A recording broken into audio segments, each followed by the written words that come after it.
দাবা খেলা চলাকালেই মারা গেলেন গ্র্যান্ড মাস্টার জিয়া।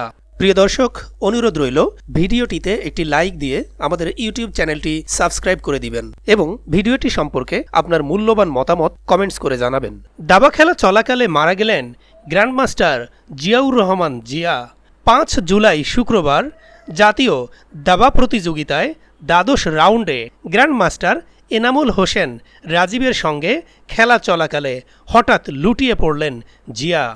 এরপর তাকে দ্রুত শাহবাগের ইব্রাহিম কার্ডিয়াক হাসপাতালে নেওয়া হলে সেখানে কর্তব্যরত চিকিৎসক তাকে মৃত ঘোষণা করেন। জানা গেছে বিকাল 3টায় জিয়া রাজীবের ম্যাচটি শুরু হয়েছিল। খেলা চলাকালে 5:52 লুটিয়ে পড়েন জিয়াউর রহমান। পরে দাবা ফেডারেশন থেকে দ্রুত তাকে ইব্রাহিম কার্ডিয়াক হাসপাতালে নিয়ে যাওয়া হয়। প্রায় 15 মিনিট পর্যন্ত চিকিৎসকরা তার পালস খুঁজে পাননি। পরে তারা জানিয়েছেন হাসপাতালে নিয়ে যাওয়ার আগেই মারা গেছেন জিয়াউর রহমান।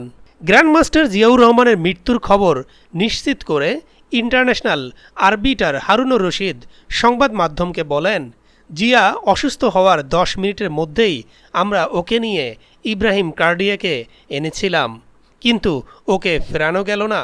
জিয়াউর রহমান 1974 সালে জন্মগ্রহণ করেন।